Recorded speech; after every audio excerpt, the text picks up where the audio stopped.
Bueno, seguimos en esta celebración y ahora con algo tan importante, trascendental para cualquier pontífice, que es su magisterio, lo que nos deja de enseñanzas en este caso. Primeramente, nuevamente darle la bienvenida en esta casa, darle la bienvenida a todos los que están y en especial a amigos del corazón, como es Víctor y como es el querido Miguel, que debemos estar honrados y orgullosos los esquinenses de tener una persona con su sapiencia, con su humildad y con la llegada también, porque a veces uno su sapiencia es egoísta y la guarda para sí, y en este caso no lo es, y llega a fronteras inimaginables para nosotros. Pero esta es una casa de historia, siempre lo dije, y de memoria.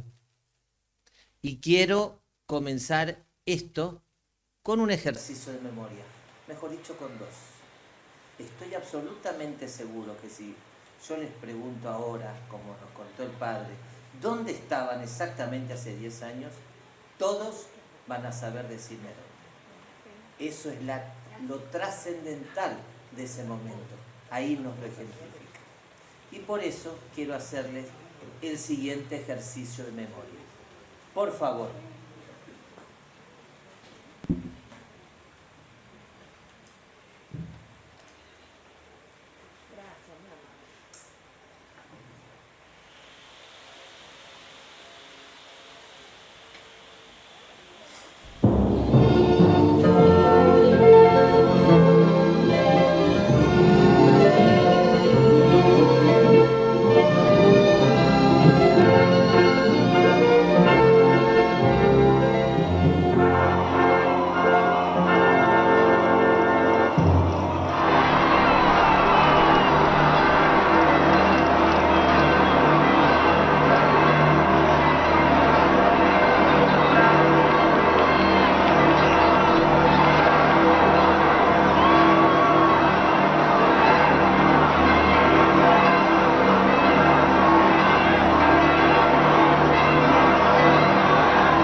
Annuncio vobis gaudium magnum. Habemus Papa.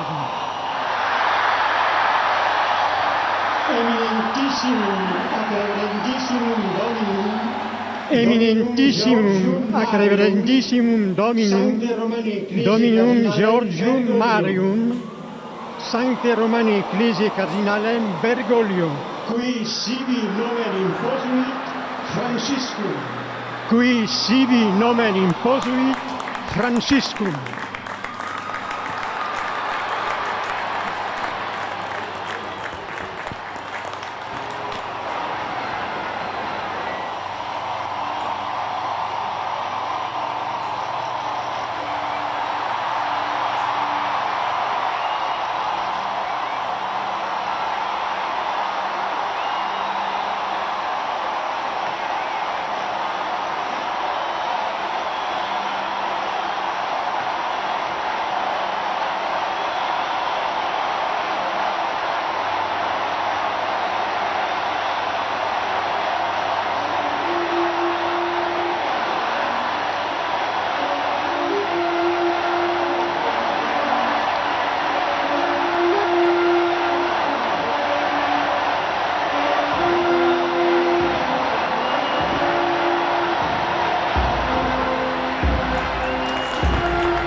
pontificado, su magisterio, comenzaron con palabras que él no las dijo. La dijo, como el padre nos recordaba, que no se entendía, el cardenal Jean-Louis Turhan, cardenal francés, que no se le entendía y se movía tanto porque estaba en un grado de Parkinson extremadamente avanzado. Al poco tiempo falleció. Y esas palabras que se dicen para todos los papas, y que solo nos quedamos con el Habemus Papam, que hay papa, es anuncio vobis. Les anuncio a todos, no a los católicos. Gaudium Magnum, las noticias más alegres. Habemus Papam, tenemos pastor. Qué buen comienzo para todo magisterio pontificado, que ese augurio de alegría por tener nuevo pastor.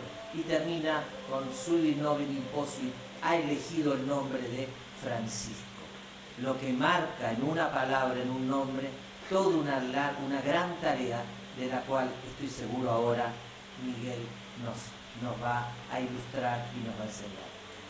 Antes de cederle la palabra a él, quiero compartir con ustedes un muy breve mensaje que nos ha llegado del Arzobispado de Buenos Aires, de la cátedra que dejó Francisco para ocupar la cátedra de Roma, e inmediatamente después los dejo con estos dos grandes amigos que seguramente van a deleitar y hacernos una caricia al alma a través de las enseñanzas de Francisco. Muchas gracias.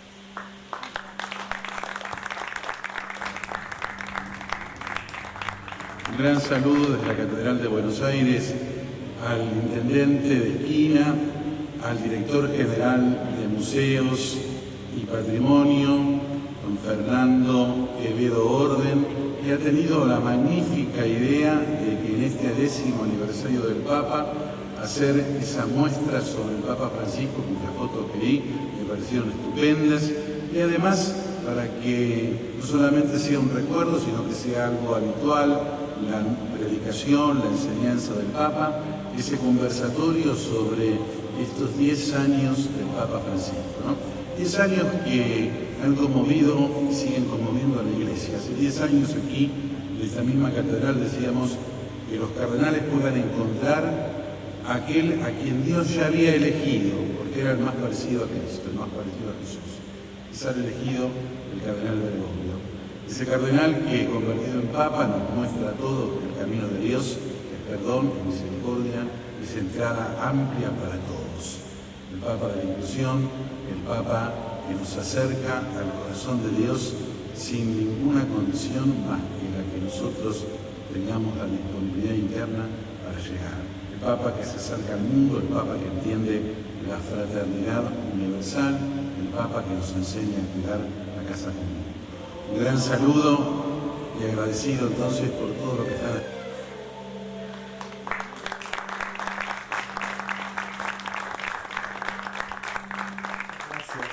Muchas gracias, Fernando. Buenas noches a todos. En primer lugar voy a decir buenas noches a mi compañero de mesa. Buenas noches, intendente, viceintendente, buenas noches, señor cura párroco, buenas noches a todos. Este es un momento muy especial para todos y es por ello que a mí me gustaría empezar, si te parece bien, Miguel, este momento, antes de irnos directamente, adentrarnos en la obra de... Séntate acá, Miguel, mira, séntate acá. Creo que estar más cerca va a ser bueno, estar cerca es bueno. Y antes de adentrarnos en la obra directamente del Magisterio de Francisco, ponernos en contexto. Y yo creo que eso tiene que ver directamente con la Iglesia. Padre Juan Carlos, por favor, denos usted el marco de esto para que nosotros avancemos sobre esta cuestión, por favor.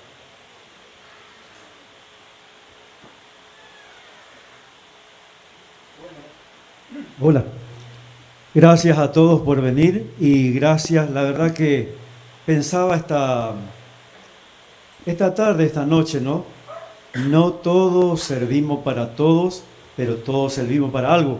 A ver, No todos servimos para todos, pero todos servimos para algo. Así es. Entonces, eso me movía a mí un poco la idea de esto. Uno no sabe hacer todas las cosas y entonces tenemos que valernos por los dones y los talentos que cada uno tiene. Porque los talentos y los dones que Dios nos regaló es para ponerlos al servicio del bien común y de la comunidad.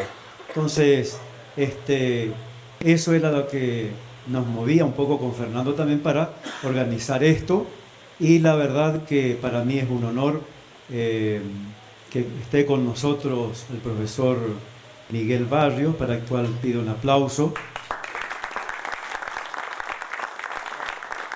Sí.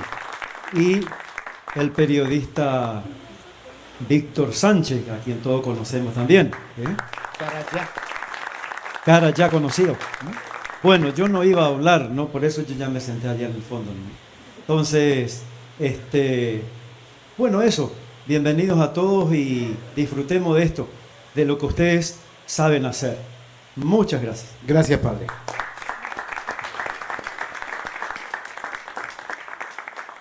Como decía Fernando en el inicio de esto, luego de la misa al descubrir la placa, creo que el contexto exacto de esta cuestión tiene que ver con el pontificado de Francisco.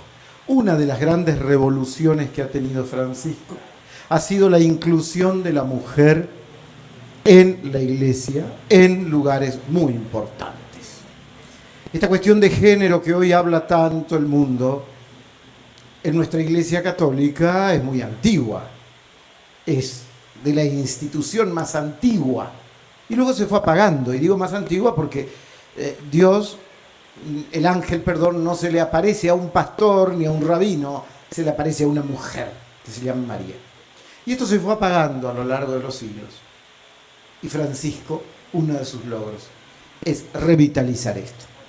Entonces, Esquina, a partir de la idea del padre Juan Carlos, va a tener la posibilidad de escuchar nada más ni nada menos que a la mujer que convocó Francisco como la consejera del sínodo sobre la sinodalidad.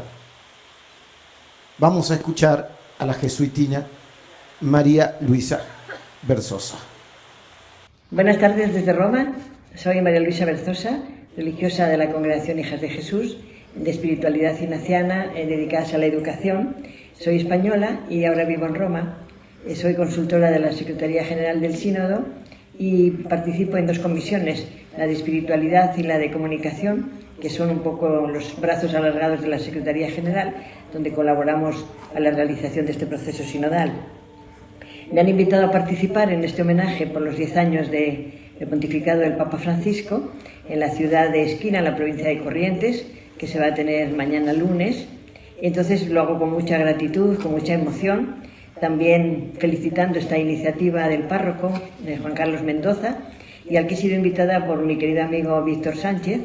Así que como he vivido en Buenos Aires 14 años, también tengo mucho recuerdo y mucho agradecimiento, y por tanto, pues sí, asumo esta petición con mucha alegría y con mucha emoción.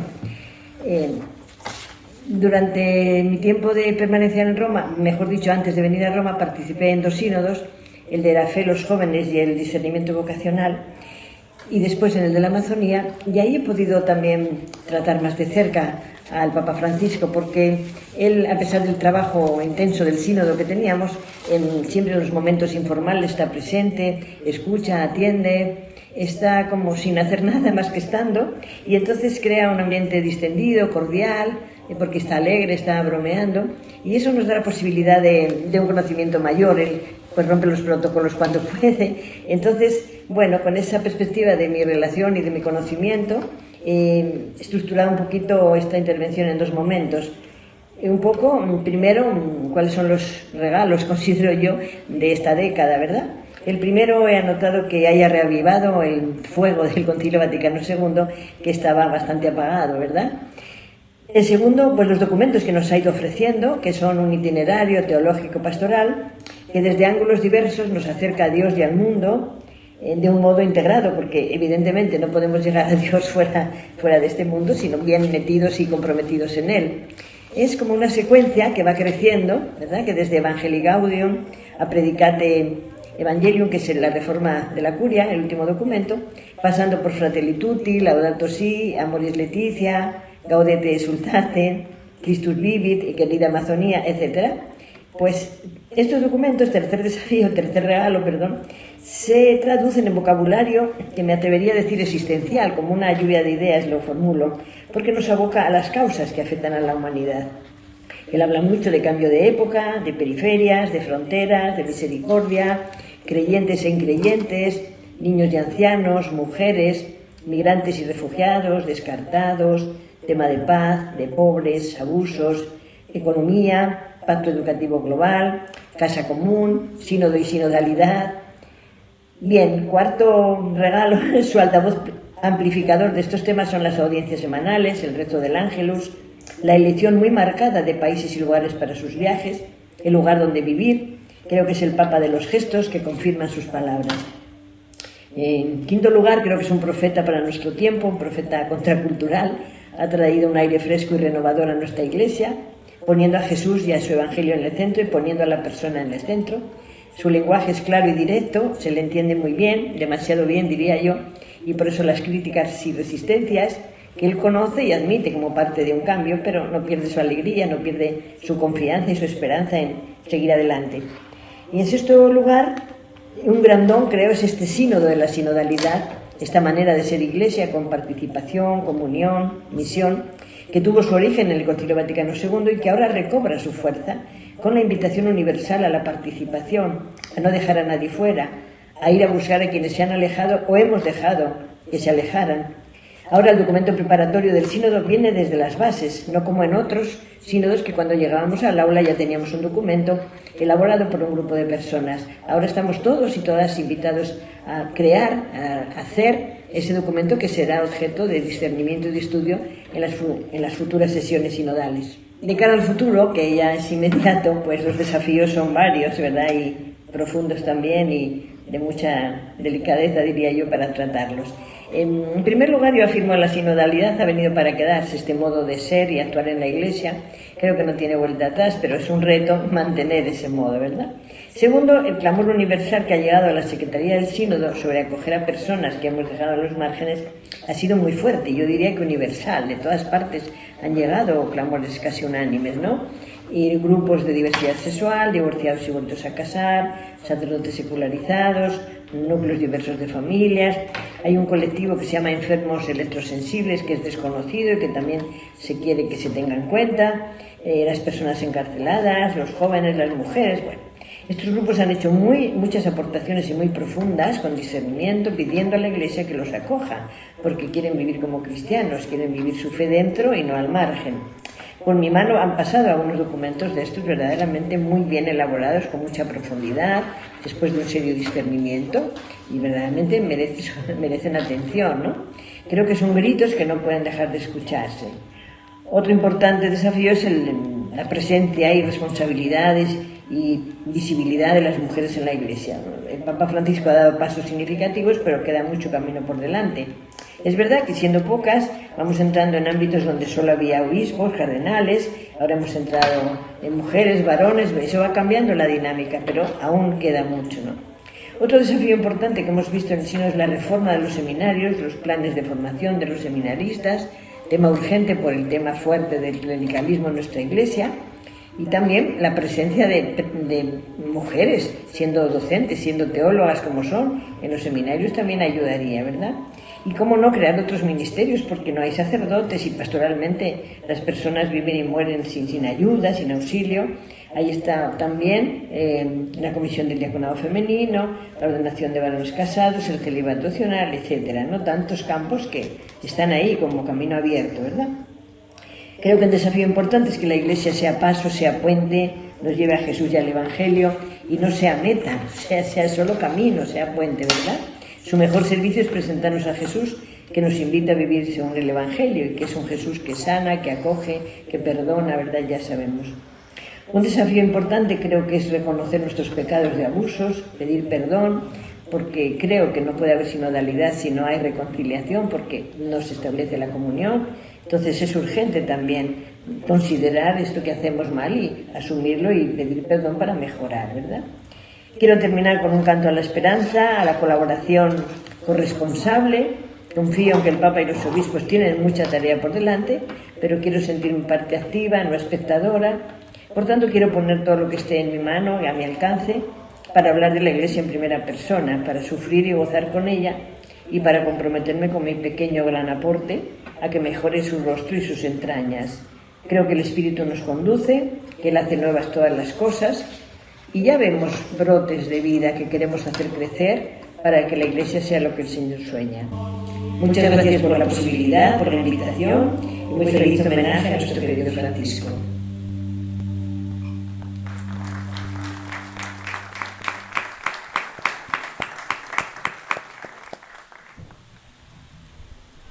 Hay una parte de tu libro, Miguel, en la cual hablas de Francisco como un revolucionario, incluso decís la revolución urgente, ¿no?, de la que habla Francisco.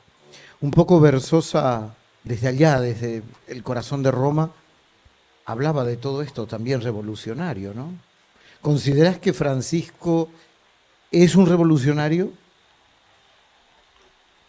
Bueno, en primer lugar, antes de responder o tratar de responder, Víctor, quiero agradecer enormemente al señor Intendente Municipal por esta iniciativa, por el monolito, en no todas las ciudades de la Argentina, por esta falta de amistad social que estamos viviendo, han hecho, como decía el padre Juan Carlos, un verdadero homenaje a este argentino universal, hoy considerado el hombre más importante del mundo, ganado a partir de un poder moral y espiritual, y también agradecer al padre Juan Carlos por esta enorme iniciativa de este encuentro en conjunto, parroquia y comunidad, y por supuesto lo que estamos todos aquí, que de alguna manera somos la Iglesia, la Asamblea de Dios, ya seamos católicos o no católicos, porque el nombre de Francisco trasciende al catolicismo. Pienso que no se puede responder directamente la pregunta si no nos adentramos al mes de febrero del año 2013. En el mes de febrero de 2013, el cardenal Ratzinger, en ese momento Papa Benedicto XVI, considerado teológicamente como un hombre solamente de las dimensiones de los grandes padres de la Iglesia, de la patrística, como San Gregorio Magno, San Agustín, Santo Tomás, el más grande teólogo que dio la Iglesia luego de la Edad Media, fue el hombre que le escribió todos los discursos o le ayudó la mano derecha de San Juan Pablo II. Posteriormente él fue elegido Papa. El teólogo más importante de la Iglesia en siglos dice en su renuncia pública, sorprendiendo al mundo y rompiendo la infalibilidad del papado, él es el verdadero revolucionario, dice: no tengo más fuerzas físicas ni espirituales para seguir conduciendo a la Iglesia, y renunció. Esto no ocurría desde el año 600 aproximadamente. Gregorio VII fue el único que había renunciado, y en ese sentido no hay Francisco sin Benedicto XVI. Ese parto es fundamental entenderlo para entender a Francisco como el gran pastor revolucionario que salvó, en mi opinión, al cristianismo de la peor crisis de su historia contemporánea y tal vez de su historia mundial, porque no nos olvidemos que ese alejamiento fue producto de una campaña en parte cierta y en parte difamatoria de los famosos casos de pedofilia en Estados Unidos, en Boston, en la cual que Benedicto estaba persiguiendo, fue el primero que blanqueó el tema de la pedofilia. Pero eso se explotó a través de lobbies internos en el Vaticano y eso le llevaron a la renuncia. No pudo aguantar el peso de conducir a la Iglesia universal, al pueblo católico universal, y allí se produce el sínodo que lo elige a Jorge Mario Bergoglio, hasta en ese momento arzobispo de la ciudad de Buenos Aires. Olvidémonos por un momento de Jorge Mario Bergoglio como arzobispo de Buenos Aires. Decime, según tu mirada, Sí. ¿cuál es el sustrato intelectual del que abrevó? ¿De dónde surge? ¿De dónde nace? ¿De dónde aflora ese Francisco que antes fue Bergoglio, ¿no? Pero digo, humanamente, intelectualmente, ¿de dónde sale? Bueno, al principio el clero europeo ninguneaba, entre comillas, digo ninguneaba, pero con dosis tácita de verdad, es la verdadera formación de este Papa que venía de la periferia del mundo, como él lo dijo el día de la Asunción. Pero ahora, sorprendentemente, para sorpresa mundial, este Papa que ya lleva 10 años, hoy se cumplieron 10 años, ha sabido conducir a la Iglesia y lo ha demostrado y lo ha puesto en un lugar como hacía mucho tiempo la Iglesia Católica Universal no estaba. Y esa formación, sin ninguna duda, en mi opinión, viene en primer lugar de su... Primero, no está escindida de su vida personal. Él es un hijo de inmigrantes de primera generación, muy humilde, que se instalan en Paraná, luego se va a Buenos Aires, trabaja siendo niño, luego el padre de él lo marcó mucho. Hay una anécdota, ellos eran hinchas de San Lorenzo, vivían en Flores, y el padre, siendo en el 46, en un partido en el campeonato en el cual San Lorenzo iba, porque había sido fundado por el padre Lorenzo Massa, por un sacerdote, el Club San Lorenzo, el padre muere de un infarto, teniendo 51 años, de Jorge Mario Bergoglio, hincha de San Lorenzo. Él estaba en la cancha con él. Por eso a él, él tiene en su casa de Santa Marta un pedazo de madera del viejo gasómetro.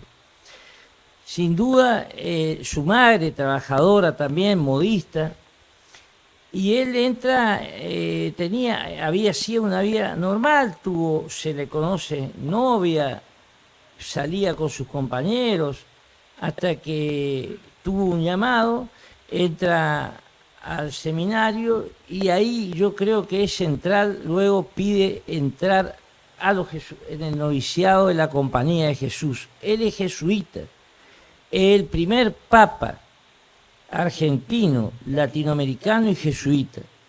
¿Qué significa ser jesuita? A nivel antropológico y cultural me refiero. Sí, sí. Los jesuitas son una orden religiosa fundada en 1540 por un soldado español, era militar, Íñigo López Recalde, que había sido herido de una pierna y lo habían amputado la pierna, que futuro San Ignacio de Loyola. Esa orden tiene como característica llevar el mensaje al mundo de Cristo en una estructura de disciplina casi militar. Por eso compañía, el nombre de compañía.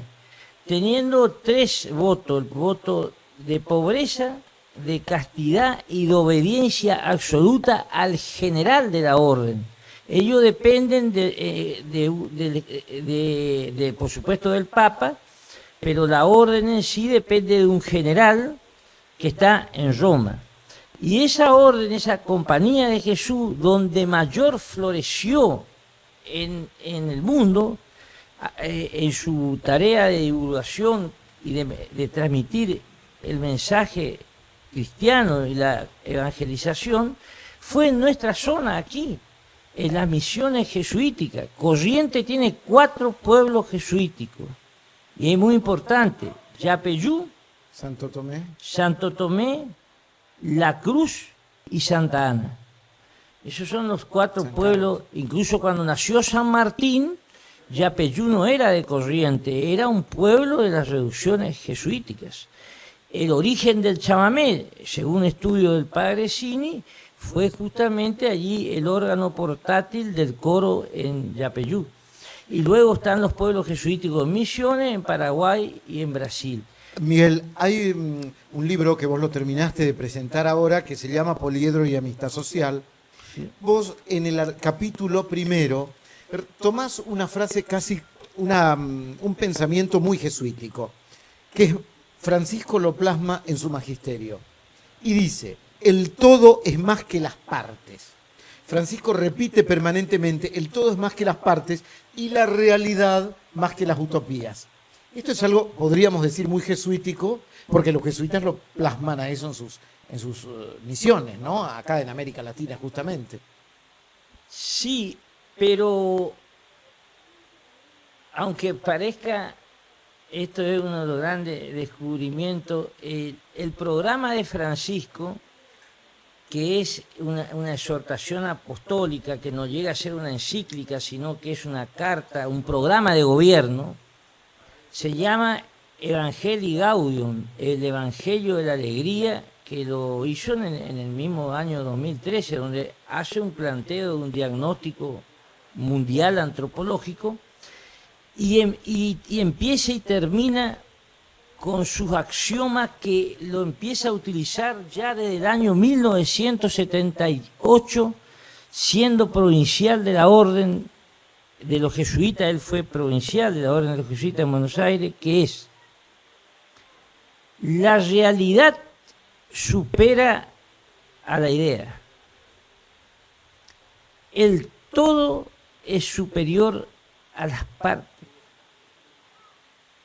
El tiempo es superior al espacio y la unidad es superior al conflicto. ¿De dónde sacó Francisco esta idea, que hoy lo pregona permanentemente? De la carta de Hacienda que le escribe don Juan Manuel de Rosa a Facundo Quiroga, diciéndole a Quiroga que se iba a mediar a un conflicto a Salta, y lo asesinan en Córdoba en el año 1835, y desde San Antonio de Areco, que está la hacienda de Figueroa, Rosa le escribe y le dice: no se olvide, general, a Quiroga, que la realidad es superior a la idea. Y por el otro lado, de un padre muy admirado por Bergoglio, italiano, que él hizo su tesis sobre él, Romano Guardini. Esto que él dice tan sencillamente es complejo. Él dice que el mundo no puede ser uniforme y por lo tanto siempre hay dos polos que se tensionan. Entonces esos dos polos, para que el mundo siga avanzando dinámicamente, tienen que tender el diálogo. Siempre hay un grado de verdad y un grado de error en ambos polos. Y a través del diálogo uno avanza, porque si uno se encierra en su idea y el otro polo se encierra en otra idea, se crean sociedades polarizadas, que es el gran problema de hoy, que es lo que se denomina comúnmente grieta, y él lo llama amistad, falta de amistad social. No hay comunidad política sin amistad social. Y en ese sentido, lo que él aprende de Guardini es que es necesario siempre dos polos que dialoguen para avanzar, no para que uniformizar, pero esos dos polos para avanzar tienen que dialogar. Y para que exista el diálogo existe una precondición: oído. Si uno dialoga y el otro autorreferencialmente y no lo escucha al otro, no hay diálogo. Entonces lo contrario a oído, que implica diálogo, en un juego de palabras Bergoglio llama odio. Oído, la antinomia de oído odio. Entonces llama la atención cuando uno conversa con él que él casi no habla. Dice frases, pero escucha. Miguel, ¿cuál considerás que ha sido el o los aportes concretos que a lo social, cultural y político ha hecho el Papa Francisco en estos 10 años de pontificado? Bueno, antes de contestar la respuesta, digo que el Papa Francisco es hijo, y esto es muy importante teológicamente y políticamente para interpretarlo, de una teología nuestra. No teología nuestra. Sí, de una teología latinoamericana. No, porque la Iglesia, que es universal, católico implica universal, existen iglesias fuentes e iglesias reflejo. Iglesia fuente e iglesia reflejo. Hasta el Concilio Vaticano II, fíjense, entre el siglo, luego de la resurrección de Cristo y de el nacimiento de la Iglesia en Pentecostés, el siglo I y el siglo II, la Iglesia fuente fue Oriente, el Congreso de Nicea y el Congreso de Constantinopla. Más aún, los apóstoles primeramente van predicando en esa región, que es la región donde él fue crucificado, y de donde él era de Belén, y fue muerto en Jerusalén, asesinado, crucificado. Luego, posteriormente, la Iglesia fuente se traslada a Europa. Roma se transforma en la capital de la Iglesia universal, con Pedro, y fueron España, Portugal, posteriormente ya en el siglo XX Francia y Alemania, y está el Concilio Vaticano II, donde la Iglesia se moderniza porque deja de lado una liturgia anacrónica que el pueblo seguía siendo fiel representante de una catolicidad popular, pero esa iglesia no entendía los fenómenos culturales, como por ejemplo el fenómeno de Gauchito Gil. En ese sentido, Juan XXIII genera la modernización de la iglesia y la centralización de la pobreza y de la liberación, y allí viene el concilio, la latinoamericanización del Concilio Vaticano a través del Concilio de Medellín y la venida del primer Papa en América Latina, que es San Pablo VI, y luego en el año 1979 el documento de Puebla, que es el documento central de la Iglesia latinoamericana y que tiene un componente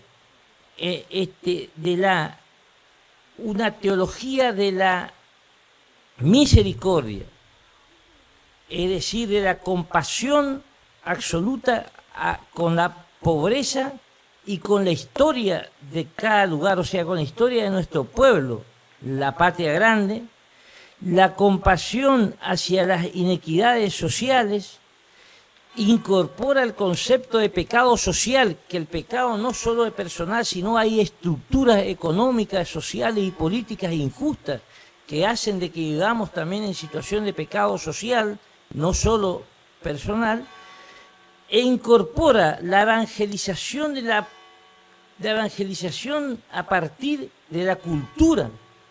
Y ahí reconoce La inculturación. la inculturación y la religiosidad popular. A partir de ahí se inicia todo un proceso, por ejemplo, acá en el Obispado de Goya, que termina con el reconocimiento como fiesta religiosa popular, con la presencia del obispo. En eso el padre Cini jugó un papel muy importante, del Gauchito Gil. Eso fue el documento de Puebla. Y el documento de Puebla es una teología latinoamericana, cultural, de un planteo de una fraternidad universal a partir de la hermandad, no de una teología litúrgica dura como era la de Ratzinger, y en ese sentido tenemos que rendir homenaje a los maestros de Bergoglio en esa línea, que fueron Monseñor Gerardo, el padre Lucio Gera, que está enterrado, él lo enterró al lado de San Martín en la catedral. Está el Monseñor Gerardo Farrell, que fue obispo adjunto de Quilmes, el padre Rafael Telo, que es el que inventó las idas, las caminatas a Luján, y un uruguayo laico, Alberto Metol Ferré, que es el que le dio el compromiso que no hay pueblo si no está ubicado en la historia, porque los pueblos en abstracto no existen y el pobre solamente está en lugares determinados y en la historia. Y por eso se explica que hoy Bergoglio, el Papa Francisco, ha hecho 40 viajes buscando el poliedro, es decir, un mundo y una globalización de la inclusión y no una globalización del descarte. Y el primer viaje que él hace es a Lampedusa, una isla donde Mediterráneo, donde Europa lo vuelca a los africanos, vuelca a los barcos de los africanos que cruzan para tener una mejor vida, y allí en un bote él dijo basta a la globalización de la indiferencia. Hay una cosa muy interesante, has mencionado de algún modo a los actores fundamentales y fundacionales de lo que se denomina teología del pueblo, Sí. que es una vuelta de rosca muy latinoamericana, casi te diría argentina, a la teología de la liberación. Claro, porque la teología de la liberación, que es latinoamericana posterior a Medellín, plantea la pobreza desde una hermenéutica de que hay que llegar, de que Cristo es el gran liberador y el revolucionario de la historia en liberar a la pobreza, a los pobres del mundo, para transformarlos en sujetos activos de la historia, pero desde una hermenéutica y clave de la lucha de clases como mecanismo interpretativo. Sí. Entonces hay una vuelta de rosca rioplatense que dice que no, que hay un Cristo liberador, es decir, se siente perteneciente a la teología de la liberación, pero la hermenéutica histórica es llegar a ese pobre a partir de conocer su historia, su cultura y principalmente su religiosidad.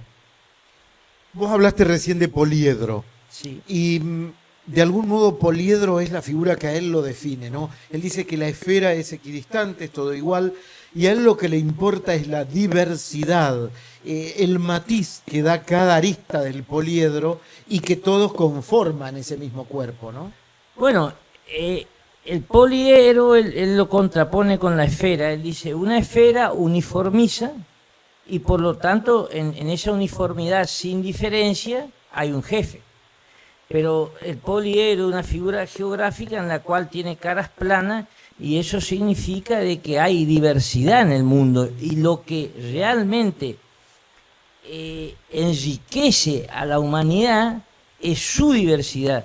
Entonces él, por ejemplo, alerta ayer en un reportaje, a mí me pareció muy importante, por supuesto esto es para pensarlo, porque que la ideología de género es la colonización más peligrosa que hoy tiene la humanidad, porque lo que caracteriza a la humanidad es la diversidad en la riqueza, en la diferencia. Entonces él dice, nosotros y el cristianismo, y en eso está dando un paso adelante al debate del celibato y de la cuestión de los diversos uniones civiles y matrimoniales, él dice, vamos a que respetamos las diferentes diversidades y opciones que uno hace de la sexualidad, porque enriquece a la humanidad.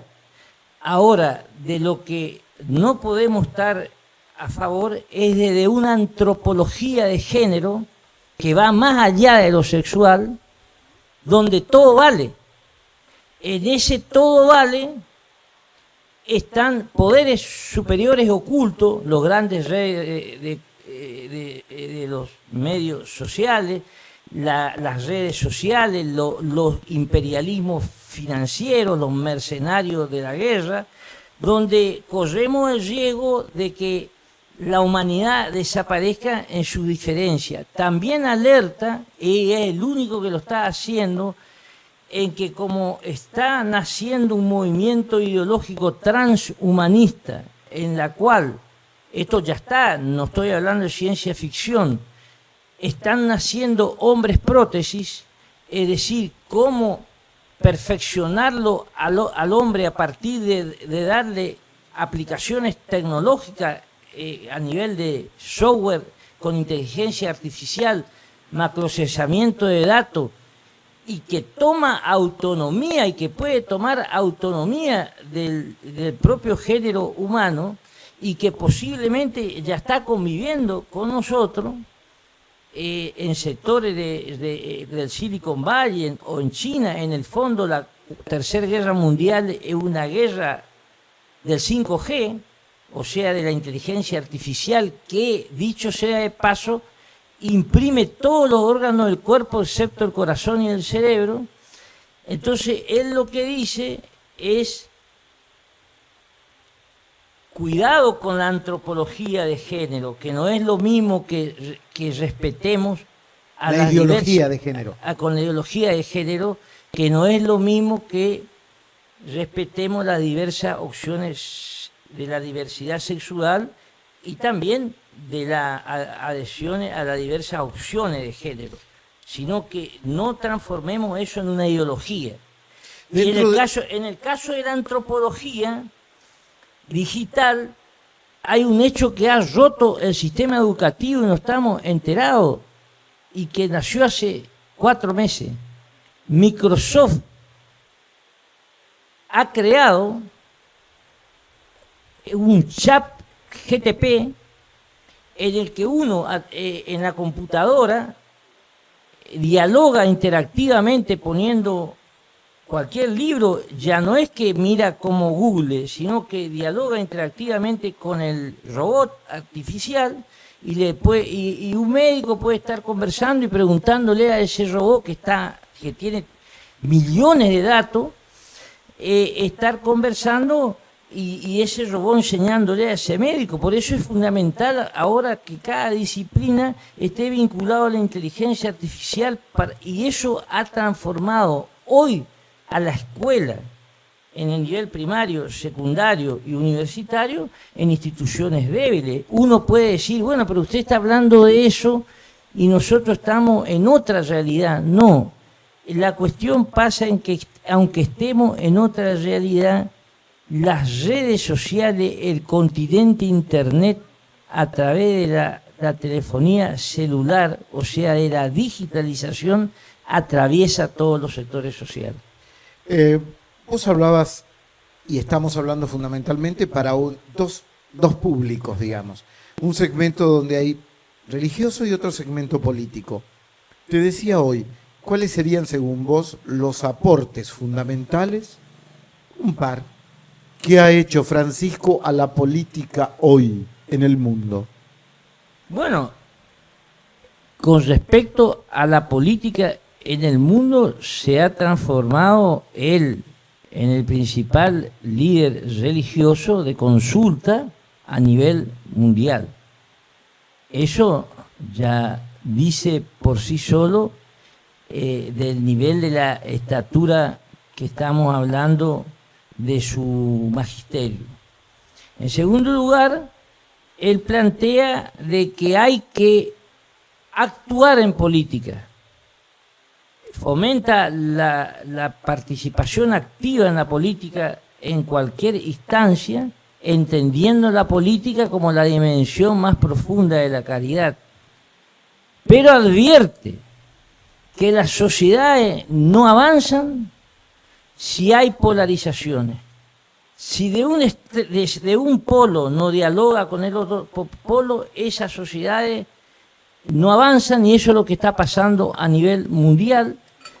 Y por lo tanto él allí rescata el concepto, él inventa ese concepto de amistad social. La amistad social es que una comunidad, para generar plasmar en la práctica que somos todos hermanos porque somos hijos de Dios, tenemos que dialogar en la diferencia, tenemos que luchar en la unidad por el todo y la realidad por sobre la idea, porque solamente ahí nace la comunidad política que implica el bien común. Y también advierte que no hay política si no se le da inclusión a los descartables de la sociedad. Y allí entra su programa de tierra, techo y trabajo, que es un programa mundial, porque hoy ya no es que hay excluido. Hoy esta globalización de la indiferencia descarta, mata, a través de lo que él denomina una economía del descarte. Por eso es importante que él rescata la economía de Asís, una economía que tenga como principio, centro y fin a la persona humana. De lo contrario es finanza, y la finanza lleva la primacía a los mercenarios de la guerra, a los mercaderes del narcotráfico y a las mafias. Por eso una de las cosas que lo primero que él hace, entre otras cuestiones cuando va a los viajes, es visitar una pastoral carcelaria. Esto es increíble. Y una pastoral también de la salud, en la cual Mujica lo dijo: yo soy agnóstico, pero respeto mucho a la religión y a este gaucho papa, porque he visto a muchos amigos que se estaban muriendo en los hospitales, que lloraban abrazados a la cruz sin creer en la cruz. Porque cuando uno está en el límite con la muerte, uno está solo. Y ahí, por eso el ateísmo no existe. Creo que este primer encuentro con Miguel, yo recomiendo vivamente la lectura de Poliedro y Amistad Social. Es un libro nuevo de Miguel, presentado en la Universidad de Rosario. Creo que también recomendaría al mundo político, convengamos en esto, Miguel, la lectura de dos encíclicas fundamentales de Francisco, Laudato Si y Fratelli Tutti. El mundo de la política sí o sí debe conocerla. Y en ese contexto, este libro de Miguel, Poliedro y Amistad Social, hace un recorrido a través de muchos capítulos. No es esta una presentación del libro, pero sí un comentario para que ustedes puedan tenerlo. Hace un recorrido de todas las cartas apostólicas y las encíclicas de Francisco, con un contenido, con una mirada, con un eje netamente vinculado a la acción en el mundo de los cristianos. este libro, al cual Bergoglio le dice, el Papa Francisco le dice, gracias por enviarme Poliedro y Amistad Social, lo he leído y creo que es un buen aporte para entender, explicar la actualidad de la doctrina social de la Iglesia. Estoy seguro, dice Francisco, le dice a Miguel, que hará mucho bien a las personas que lean este libro. Hay muchísimo para hablar con Miguel. Seguramente él va a tener la posibilidad muy pronto de presentarlo, ¿verdad, señor Intendente?, a este libro acá en la ciudad. Miguel, no sé si querés agregar algo más. Creo que quedó algo pendiente que sería el corolario, ese Francisco que es el apóstol de la dignidad humana, de los descartados, de los pobres, de los enfermos, de los descarriados, de los migrantes, de los que mueren en Lampedusa y los que mueren en el Mediterráneo.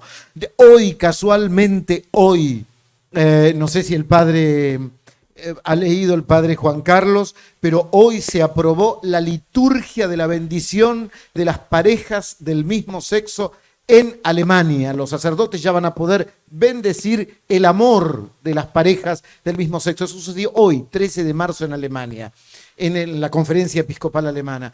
Digo, estas cosas que Francisco va dando como el apóstol de la dignidad humana en esa diversidad de la que hablabas, y que muchas veces, como dijo el padre en su homilía, ha quedado atrapado por la grieta, ha quedado atrapado por el desinterés, ha quedado atrapado por las malas interpretaciones, por nosotros los periodistas que le damos un sesgo y que muchas veces no entendemos esta dimensión que vos nos brindabas del Francisco universal y del Francisco apóstol de la dignidad de toda persona, es decir, de lo humano.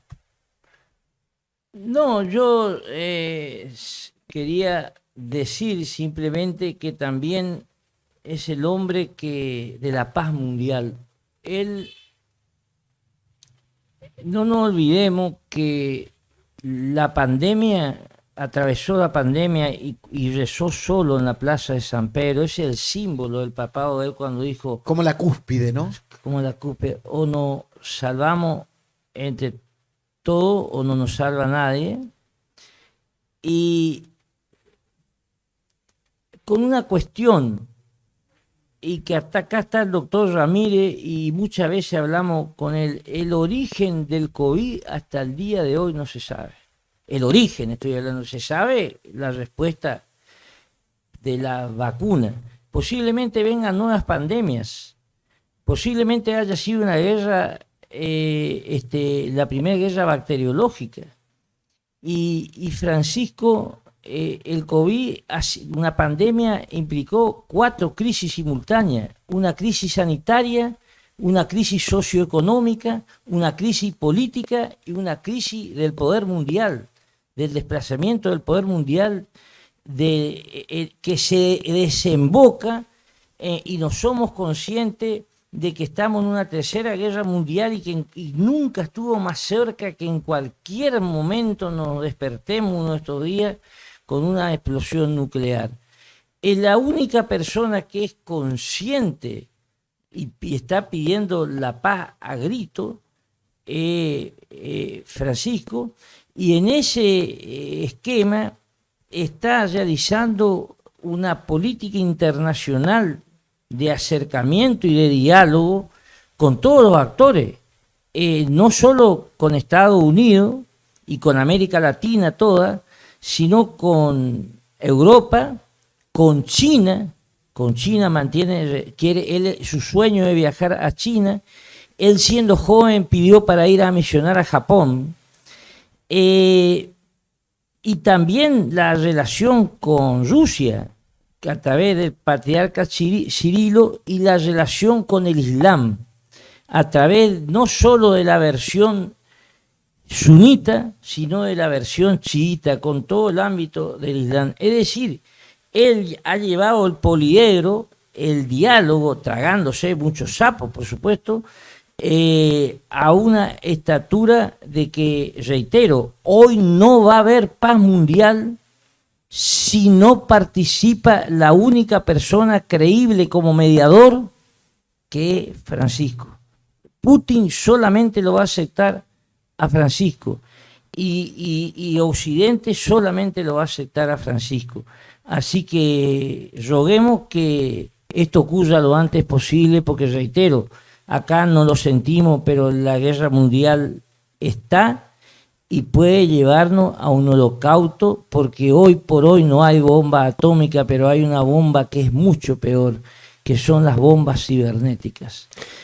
Y eso paralizaría a toda la infraestructura crítica en que se desarrolla la globalización. Por mi parte, agradecerte muchísimo la posibilidad de esta conversación, agradecer muchísimo al director de Patrimonio y Museos de la Municipalidad la convocatoria, al intendente por siempre estar convocándome para estos momentos y estas cosas tan lindas. Gracias al señor cura párroco. Cuando se ha puesto la moda de que cada 3 años los curas se tienen que ir de las comunidades, Finita, vos que tenés algunos años acá en la comunidad, un par de meses en la comunidad acá de esquina, se ha puesto de moda que cada 3 años tienen que cambiar los curas. Yo digo, no alcanza a conocer la gente y ya se van. Vamos por los 10 años del padre Juan Carlos y muchas gracias por lo que hace por esquina. Y el penúltimo aplauso de la noche lo mencionó recién Miguel. Yo creo que Esquina no le ha dado el aplauso que se merece y algún día espero que el señor intendente, con su equipo tan lindo de gente, tan queridos, hagan algo. Porque hay una persona que a las 3 de la mañana, cuando todos estábamos asustados, andaba por los caminos buscando enfermos, andaba por las rutas deteniendo posibles contagios, andaba preservándonos y cuidándonos al todo el pueblo de Esquina. Ese hombre que recibía improperios, pero de los que pensábamos recibía crítica, recibía de muchas críticas y de los que pensábamos recibía nuestro aplauso, nuestro apoyo, nuestro acompañamiento. Ese hombre es un ciudadano que debería ser ciudadano ilustre de este pueblo, porque es ciudadano por adopción y puso en riesgo su vida y la de su familia para que hoy tal vez muchos estemos aquí gozando de salud después del COVID. Y es el doctor Leandro Ramírez. Gracias, doctor.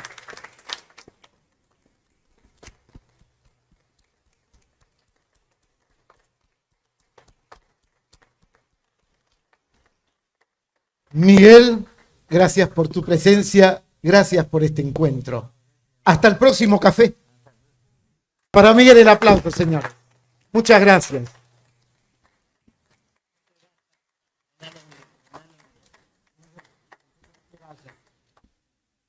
Gracias. Es la palabra que esta casa siempre dice a los amigos que aportan como ustedes dos. Y entre la riqueza de temas que se han mencionado esta noche, hay dos que coinciden y son casi anecdóticos y quiero compartir con ustedes.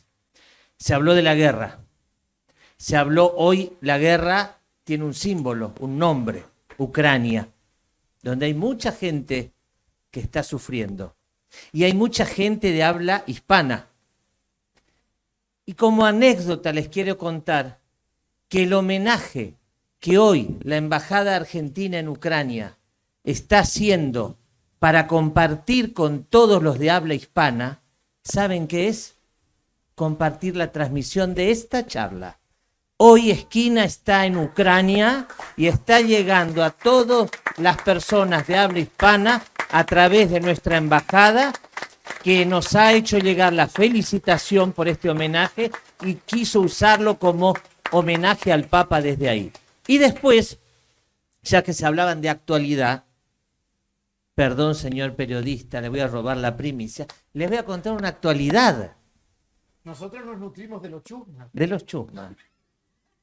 De una esquela que tiene fecha 13 de marzo del 2023. Me suena, ¿no? ¿Hace mucho fue esto o es hoy? 13 de marzo del 2023. Señor profesor Miguel Ángel Barrios, querido hermano, muchas gracias por su correo y el adjunto que le prometo leeré en estos días. Muchas gracias por el bien que hace. Rezo por usted. Por favor, hágalo por mí. Que Jesús le bendiga y la Virgen Santa lo cuide. Fraternalmente. ¿Tengo que decir el nombre? No. Ahí habla de la humildad de este señor que por la vista y las luces no levanta la mirada y que camina escondido en una gorra por las calles de nuestra ciudad y que tenemos que estar orgullosos que se bañó en las aguas del río Corriente. Gracias, Miguel. Gracias, hermano. Y ya, pero claro, tranquilo. Ya que estamos saliendo al mundo, me permito, por favor, usted no es el director de ceremonial, ¿no? No. Pero bueno, a mí me gustaría que el señor intendente diera su cierre con el párroco y podemos ir en paz luego de ellos.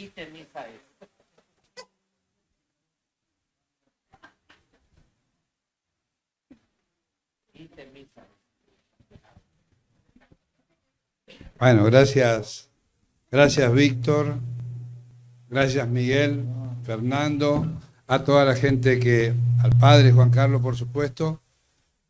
Y nosotros siempre estamos en esto con la gestión y dándole la posibilidad a todas aquellas personas que realmente nos acercan al diálogo y a la unión y a la paz, como Francisco.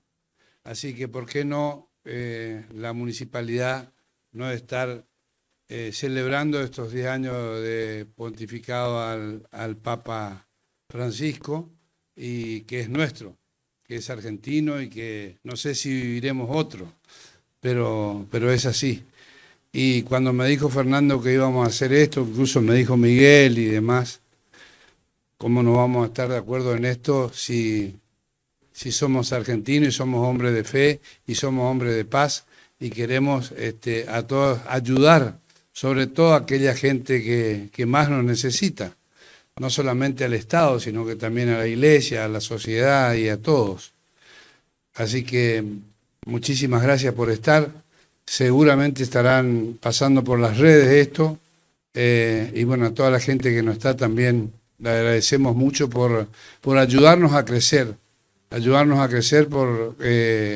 como sociedad, que nos falta mucho a los esquinenses y que queremos nosotros, yo sobre todo que soy el intendente y el viceintendente y toda la gente que me acompaña en la gestión, queremos la unidad de los esquinenses, queremos crecer como sociedad y queremos incluirlos a todos y que todos vivamos mejor, y con la ayuda de todos nosotros. Y con el diálogo, por favor. Gracias.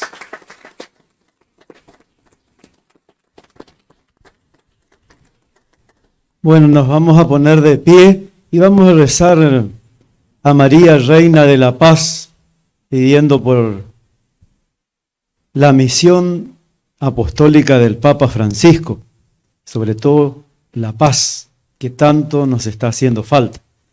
Dios te salve María, llena eres de gracia, el Señor es contigo, bendita tú eres entre todas las mujeres, y bendito es el fruto de tu vientre Jesús.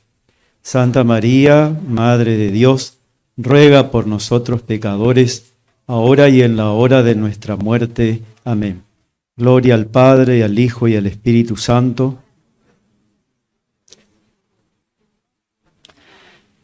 Yo particularmente quiero dar gracias a Dios por este hermoso gesto que hemos tenido, ¿no? Como comunidad. No importa si somos 10, 12, lo importante es que estos gestos hablan por sí solos, ¿no? De juntarnos para compartir la vida, nuestra historia.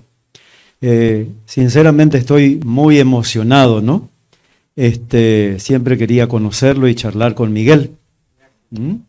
Y bueno, cada uno, así Fernando, Víctor, cada uno en Dice San Pablo, la iglesia somos un cuerpo. Y cuando hablamos de la iglesia no hablamos de la capilla, la parroquia, sino de todos los bautizados, porque todos por el bautismo somos la iglesia. Todos somos parte. Y cada miembro es importante, ¿no? Con lo que cada uno sabe hacer al servicio de la comunidad.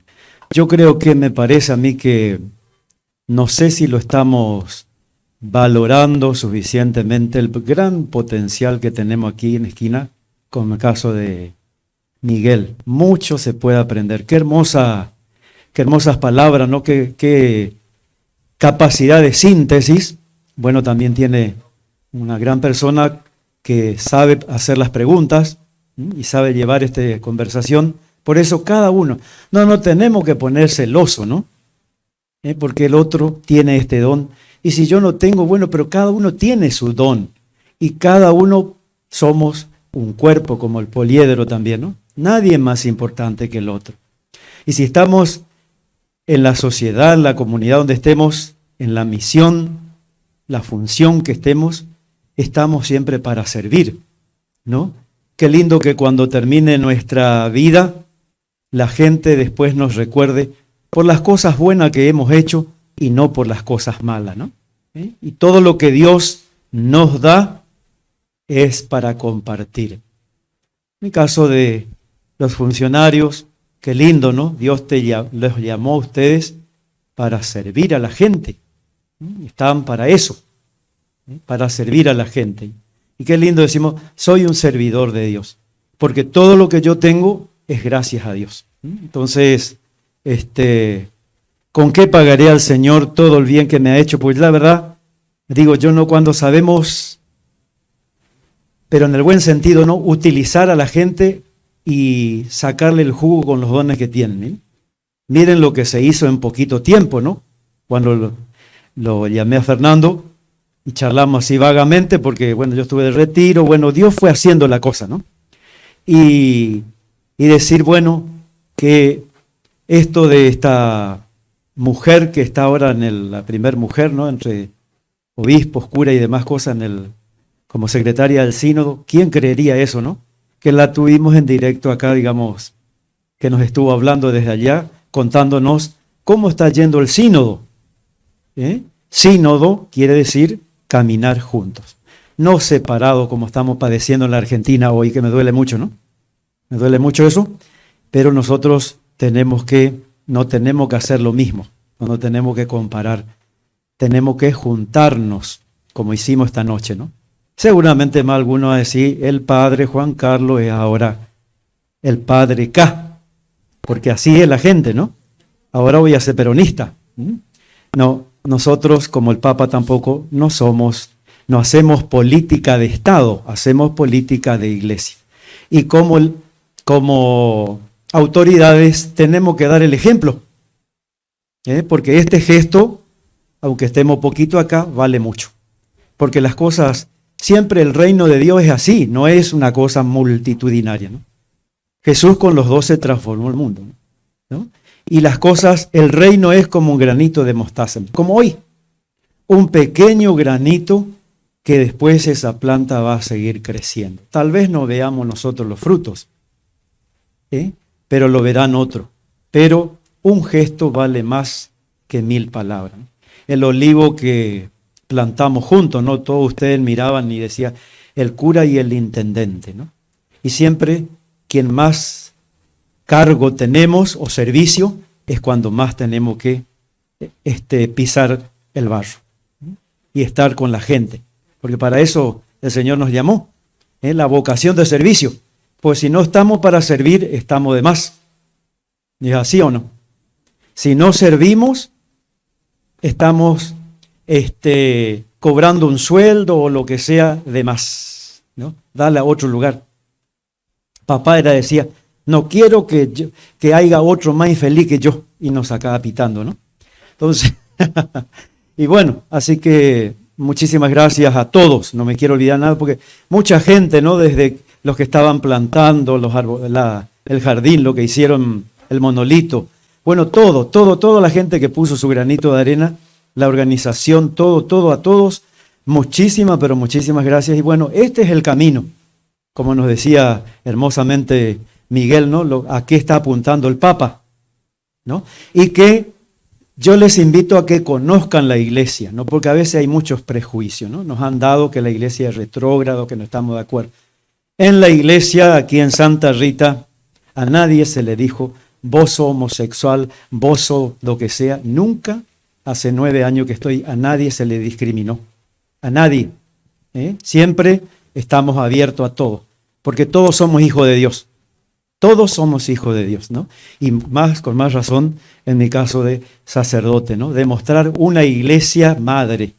Y la madre nunca reniega de sus hijos, ¿no? Entonces, eso es lo que tenemos que hacer nosotros, ¿no?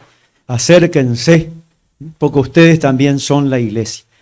No nos dejemos atrapar, porque bueno, como decía Miguel también, hoy las redes sociales se dicen cualquier barbaridad, ¿no? Y nosotros a veces nos tragamos, ¿no? Y generamos división, prejuicio y demás cosas, ¿no? Entonces, qué lindo esto, la verdad. No sé más qué decir, pero quisiera decir, pero es hermoso lo que hemos tenido esta noche. Una cosa hermosísima. El Señor esté con cada uno de ustedes.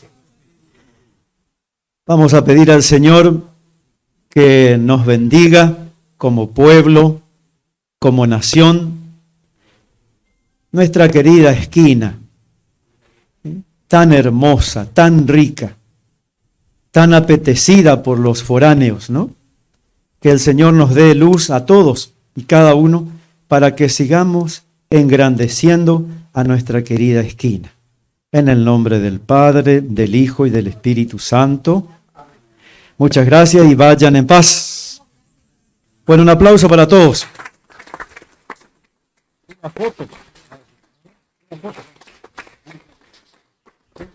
Y para que el Padre después no me reclame nada, los invitamos a todos a poder compartir una copita y un bocadito ahora. Una foto.